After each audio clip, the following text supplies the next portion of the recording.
এবার হুগলির চাপদানি ছবি আপনাদের দেখাবো। সেখানে সাংসদ কল্যাণ বন্দ্যোপাধ্যায়ের মুখে জয় শ্রীরাম স্লোগান।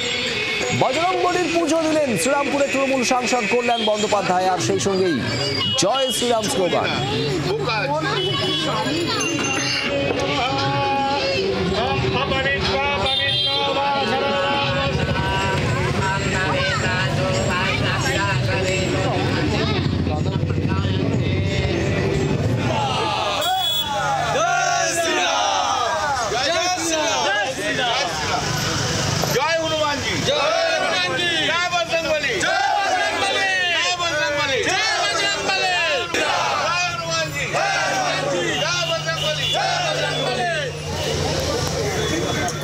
বিধান সরকার আমাদের প্রতিনিধি রয়েছেন আমাদের সঙ্গে। বিধান, কল্যাণ বন্দ্যোপাধ্যায় তৃণমূল সাংসদ, তিনি জয় শ্রীরাম স্লোগান দিচ্ছেন, আমরা দেখছিলাম সেই ছবি।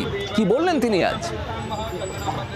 দেখো শুভদীপ, কল্যাণ বন্দ্যোপাধ্যায় তার সংসদ এলাকার যে চাপদানি রয়েছে, চাপদানি বিধানসভা আজকে আসেন একটু আগেই, এবং সেখানে যে রাম মন্দিরগুলো রয়েছে এবং বজরংবলীর মন্দির রয়েছে সেখানে তিনি এই মুহূর্তে ঘুরছেন।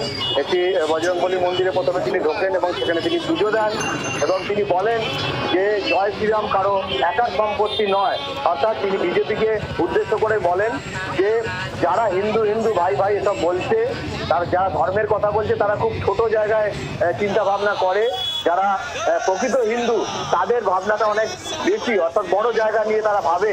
এবং এই যে রামনবমীর আজকে যে উৎসব চলছে, সেই রামনবমীর উৎসবে সবাইকে শুভেচ্ছা জানিয়েছেন, শান্তিপূর্ণভাবে রামনবমী পালন করার জন্য তৃণমূল সাংসদ বলেছেন। পাশাপাশি তিনি যেটা জানাচ্ছেন যে তিনি খুব ছোট থেকেই রামনবমীর উৎসব পালন করেন।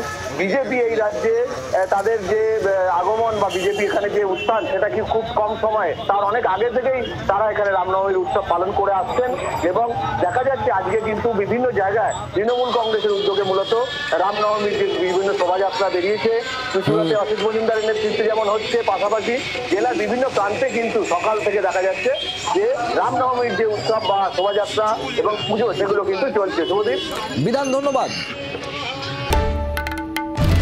বাংলার আওয়াজ, বাঙালির আবেগ, জি 24 ঘন্টা।